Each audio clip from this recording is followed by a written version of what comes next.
Market లో invest చేసి మీ డబ్బులు డబుల్ చేసుకోవాలనుకుంటున్నారా? సుందరరామిరెడ్డి గారి సెమినార్ కి అటెండ్ అవ్వండి.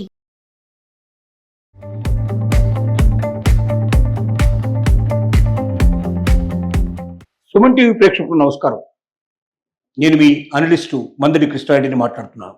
ఎంప్లాయీస్ ప్రావిడెంట్ ఫండ్ ఇది ఎంత ముఖ్యమైందో, ప్రతి ఎంప్లాయీ జీవితంలో ఇది ఎంత బాధ్యతగా నిలబడుతుందో ఒకసారి నేను చెప్పేటువంటి లెక్కలు మీరు విన్న తర్వాత మీ ఈపీఎఫ్ను వెంటనే మీరు ఉపయోగించుకొని డబ్బులు తీసుకునేందుకు మీరు ప్రయత్నించకుండా మీరు 30 ఏళ్ల పాటు మీ ఈపీఎఫ్ను అట్లాగే ఉంచుకున్నట్టయితే, సపోజ్ మీరు 25,000 బేసిక్ పేమెంట్ మీరు చేరారు, మీకు ఇంకా మిగిలినవన్నీ కలిపి ఇంకో 5,000 10,000 దాకా మీకు ఎక్స్ట్రా వచ్చే అవకాశాలు ఉన్నాయి.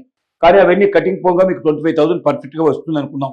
ఈ 25,000లో 12% మీరు మీ కాంట్రిబ్యూషన్ ఇవ్వాలి. అలాగే ఎవరైతే ఎంప్లాయ్మెంట్ మీకు ఇచ్చినటువంటి వ్యక్తులు ఉన్నారో యాజమాన్యం కూడా వారి యొక్క వాటాన్ని దీంట్లో కట్టేస్తారు. ఇలా ఇద్దరు వాటాలు కలిపి పెరిగిపోతూ ఉంటుంది. ఇది ప్రతి సంవత్సరం మీరు ఇలాగా మీకు వచ్చేటువంటి పెంపుదలను బట్టి మీరు కట్టుకుంటూ పోయినట్టయితే సుమారుగా మీరు కట్టే డబ్బులు ఒక 32-33 వేల వరకు ఉండే అవకాశం ఉంది. ఎందుకంటే వడ్డీకి మీద వడ్డీ వస్తూ ఉంటుంది. మీరు కట్టినప్పుడల్లా మీ డబ్బులు ఆ సంవత్సరం లోపల మళ్ళీ నెక్స్ట్ ఇయర్కి వెళ్ళేసరికల్లా ఇప్పుడు మొదటి సంవత్సరం మీరు కట్టిన దాని మీద వచ్చే వడ్డీ మీద మళ్ళీ మీకు వడ్డీ వస్తుంది. ఇలా వడ్డీ మీద వడ్డీ చేరుకుంటూ 30 సంవత్సరాల లోపల మీరు కట్టే అమౌంట్ చాలా చిన్న అమౌంట్, కానీ మీకు వచ్చే అమౌంట్ ఎంతో మీరు చూస్తే ఆశ్చర్యపోతారు. 30 సంవత్సరాల తర్వాత 25,000 బేసిక్ పేమెంట్ ఉండేవాళ్ళు 12% చొప్పున తన అకౌంట్లో నుంచి బట్టలు ఎప్పుడు ఇస్తుకుంటూ పోతే 1 కోటి పైన మీకు అమౌంట్ వస్తుంది. అంటే మీరు కట్టే అమౌంట్ కన్నా 2 ఇంతలు ఎక్కువ అమౌంట్ వస్తుంది. మీకు 1 కోటి రూపాయల చిల్లర వస్తుంది. అంటే మీరు రిటైర్ అయ్యే నాటికి మీ జీవితం లోపల 1 కోటి రూపాయలు ఉంటాయి. 1 కోటి రూపాయల పైనే వస్తాయి మీకు అమౌంట్. అంత పెద్ద మొత్తంతో మీ కళల్ని మీరు నెరవేర్చుకునే అవకాశం ఉంది. ఇవాళ పిల్లల మీద ఆధారపడే పరిస్థితి లేదు.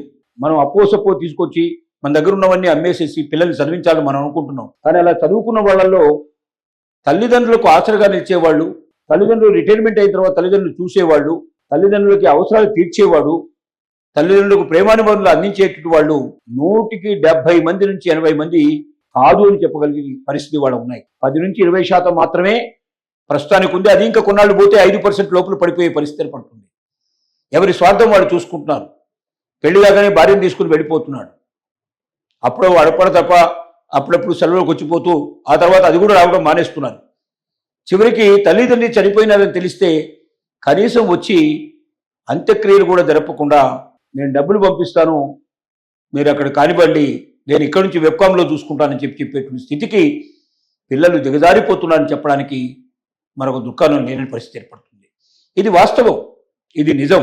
కాబట్టి రిటైర్మెంట్ అయ్యే నాటికి మన దగ్గర 1 కోటి రూపాయలు ఉన్నట్టయితే మన జీవితంలో దేనికి మనం తడుముకోకుండా పిల్లలు పెట్టినా పెట్టకపోయినా, పిల్లలు మనల్ని చూసినా చూడకపోయినా, మన భార్యాభర్తలు ఇద్దరు ఇండిపెండెంట్గా హాయిగా బతకడానికి ఒక అవకాశం ఏర్పడుతుంది. మీరు ఒక సొంత ఇల్లు ఏర్పాటు చేసుకొని మీకున్న డబ్బుల్ని బ్యాంకులో వేసుకొని ఆ వచ్చేటువంటి వడ్డీతోటి మీరు హాయిగా ఆనందంగా బతకడానికి అవకాశం ఉన్నాయి. కానీ ఈపీఎఫ్లోంచి ఎప్పటికప్పుడు పిల్లల చదువులకని, పెళ్లిళ్ళకని రకరకాలుగా ఇందులోంచి డబ్బు మీరు తీసేయడం మొదలు పెడితే చివరికి మీకు 1 కోటి రూపాయలు కాదు కదా, మీకు నామమాత్రం డబ్బే వస్తుంది. ఆ నామమాత్రం డబ్బుతోటి మీరు మీ జీవితాన్ని కొనసాగించలేరు. ఇవాళ ఆరోగ్యానికే విపరీతంగా డబ్బు ఖర్చు పెట్టాల్సిన పరిస్థితి ఏర్పడుతుంది. అనుకోకుండా పెద్ద జబ్బు వస్తే పూర్తిగా మనం చితికిపోవాల్సిన పరిస్థితి ఏర్పడుతుంది. ధైర్యం కోల్పోయే పరిస్థితి ఏర్పడుతుంది. కాబట్టి మీరు మీ కాళ్ళ మీద స్వతంత్రంగా జీవించాలంటే ఈపీఎఫ్ను తాకకుండా 30 ఏళ్ల పాటు మీరు ఈపీఎఫ్ను కంటిన్యూ చేసినట్టయితే 25,000 వచ్చే వాళ్ళకి నేను చెప్పినట్టు మాట, 25,000కు బేసిక్ పే వచ్చేటువంటి వాళ్ళకే 12% వాళ్ళ అమౌంట్ నుంచి వాళ్ళకి వచ్చే 25,000 నుంచి 12% డబ్బులు 1,120 రూపాయల చొప్పున తీసుకెడితే ఆ రకంగా మరి 2,500, 2,550 మీరు చూసుకున్నట్టయితే ఎంత వస్తుంది? 3,000 రూపాయలు వస్తుంది. 3,000 రూపాయలు నెలకు చొప్పున మీ అకౌంట్లో వచ్చి పెడితే, ఈపీఎఫ్ అకౌంట్లో పడితే మళ్ళీ యాజమాన్యం నుంచి వచ్చేటువంటి డబ్బులు కూడా దానికి చేరుతాయి.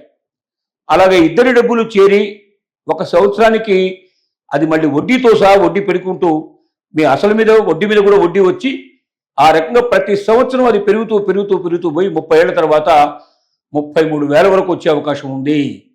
కానీ దీనికి భిన్నంగా మీకు 1 సంవత్సరం తర్వాత వడ్డీలతో కలుపుకొని మీ దీని మీద 8.25% వడ్డీ వస్తుంది. ఈ వడ్డీ మొత్తం చేర్చుకొని కంప్లీట్ చేసుకుంటే మీకు 1,10,00,000 దాకా అమౌంట్ వస్తుంది. అంటే దాదాపుగా రెండింతలు ఎక్కువ అమౌంట్ వస్తుంది. మీరు కట్టిన అమౌంట్ కన్నా రెండింతలు ఎక్కువ వస్తుంది. అంత అమౌంట్ మీరు ఒకేసారి తీసుకునే అవకాశం ఉంది. ఇంత కొత్త అవకాశం మీకు ఇంకెక్కడా లేదు. ఎందుకంటే ఎక్కడైనా పెడితే మీ డబ్బు మీదనే మీకు వడ్డీ వస్తుందని యజమాని ఇచ్చేటువంటి డబ్బుల మీద మీకు ఏమి రాదు. కానీ ఇక్కడ యజమాని ఇచ్చే డబ్బులు కూడా ఉన్నాయి. యజమాని కూడా మీరు ఇచ్చేటువంటి దాంతో కాంట్రిబ్యూషన్ ఈక్వల్గా చేసే పరిస్థితి ఉంది. అలా పెంచినటువంటి మొత్తం డబ్బంతా కలుపుకుంటే ₹1,00,00,000 పైన మొత్తం ఒకేసారి రిటైర్మెంట్ టైంలో మీ చేతికి వస్తే మీ జీవితంలో చీకు చింత లేకుండా ఎవరి మీద ఆధారపడకుండా మీరు బతికే అవకాశం ఉంటుంది. మీరు ఇండిపెండెంట్గా జీవించే అవకాశం ఉంటుంది. దేహి అంటూ మీ పిల్లల ముందర మీరు చేయి కావాల్సిన అవసరం లేదు. వాళ్ళు చూసేటువంటి అసహ్యమైన చూపుకు మీరు బరి కావాల్సిన పరిస్థితి లేదు. ఇవాళ 100% ఆల్రెడీ మారిపోయారు. భవిష్యత్తులో 5% కూడా పడిపోయినా ఆశ్చర్యపడాల్సిన అవసరం లేదు. కాబట్టి ప్రతి ఒక్క వ్యక్తి తన జీవితంలో ఉద్యోగం చేసే ఏ ఒక్క వ్యక్తి కూడా ఈపీఎఫ్ కట్టడం, ఎంప్లాయీస్ ప్రావిడెంట్ ఫండ్ మీరు కట్టకుండా మానేయకండి. ఖచ్చితంగా కట్టి తీరండి. రెండోది, దాన్ని మనం విత్డ్రా చేయకుండా ఉండండి. ఎట్టి పరిస్థితులు ఏర్పడ్డా, ఎలాంటి పరిస్థితులు ఏర్పడ్డా, ఎంత అవసరాలు ఏర్పడ్డా, ఇది నా జీవితం చరమాంకం కోసం పెట్టుకున్నది. జీవితంలో చివరిలో ఎవరి మీద ఆధారపడకుండా నేను, నా భార్య, మేమిద్దరం ఆనందంగా సుఖంగా బతకడానికి ఏర్పాటు చేసుకున్న డబ్బు, ఇందులోంచి ₹1 తీయడానికి వీల్లేదని మీరు నిర్ణయం చేసుకుంటే, గట్టి సంకల్పం చేసుకుంటే, ఆ పైన ఉన్నదాంతోటే మీరు మొత్తం నడిపించండి. మీ దగ్గర ఏది ఉంటే అదే ఇవ్వండి, ఏది ఉంటే దాని లోపలే ముందుకు వెళ్ళండి. అలాంటి పరిస్థితి మీకు ఏర్పడినప్పుడు మీకు ఎంత మనోధైర్యం ఉంటుందంటే, జీవితంలో ఎలాంటి పరిస్థితి ఏర్పడ్డా మీరు దాన్ని ఎదుర్కోవడానికి సిద్ధపడేటువంటి శక్తి, ధైర్యం మీకు దీనివల్ల వస్తుంది. కాబట్టి ప్రతి ఒక్క ఎంప్లాయ్, ప్రైవేట్ ఎంప్లాయ్ అయినా గవర్నమెంట్ ఎంప్లాయ్ అయినా ఈపీఎఫ్ అనేది ప్రతి ఒక్కరికి తప్పనిసరిగా అవసరమే. ముఖ్యంగా ప్రైవేట్ ఎంప్లాయీకి కాంట్రిబ్యూషన్ లోపల యాజమాన్యం కాంట్రిబ్యూట్ చేస్తుంది. గవర్నమెంట్ కూడా అట్లాగే గవర్నమెంట్ తరఫున కూడా వస్తుంది. గవర్నమెంట్ దాంట్లో ఇంకా అనేక రకాల స్కీములు ఉంటాయి. ప్రైవేట్ యజమానిలో ఉండేటువంటి ఈపీఎఫ్ఏ కాబట్టి ఈపీఎఫ్ని ఏ ఒక్క వ్యక్తి వదిలిపెట్టకుండా మీరు ఖచ్చితంగా మీకు వచ్చినటువంటి జీతంలోంచి, బేసిక్ పేలోంచి ఒక 12% మీరు దాంట్లో కాంట్రిబ్యూట్ చేసుకుంటూ పోతే, అలా పెరిగినట్టు 25,000 బేసిక్ ఉండేవాడు కూడా రెగ్యులర్గా కట్టుకుంటూ పోతే 30 సంవత్సరాల తర్వాత, అంటే ఇప్పుడు 30 ఏళ్ళప్పుడు మీరు మొదలు పెడితే 60 ఏళ్లకు మీరు రిటైర్మెంట్ అయినట్టయితే అప్పటికి మీకు 33,000 సుమారుగా మీ అమౌంట్ అవుతుంది. ఆ 33 అమౌంట్కి వీళ్ళకి 8.25% ఇంట్రెస్ట్ చొప్పున టోటల్గా వడ్డీకి వడ్డీ, చక్రవడ్డీ కట్టుకుంటూ కడితే ఎవరికి అది 1,10,00,000 దాటిపోయే అవకాశం ఉంది. రెండింతలు పెరిగే అవకాశం ఉంది. కాబట్టి ఇది ఒక మంచి చక్కటి విలువైనటువంటి పథకం. ఈ పథకంలో ప్రతి ఒక్క ఎంప్లాయీ చేరి దాంట్లోంచి ₹1 తీయకుండా మీరు 30 ఏళ్ల పాటు దాచిపెట్టగలిగితే మీ జీవితం చిట్ట చివరి క్షణం దాకా ఎవ్వరి దగ్గర ఏ రకంగా అడగకుండా మీ జీవితాన్ని ఆనందదాయకంగా మీరు గడుపుకునే అవకాశం ఉంది. ఇందుకోసం ప్రతి ఒక్క ఎంప్లాయీ ప్రయత్నించాలని మా ఆశయం.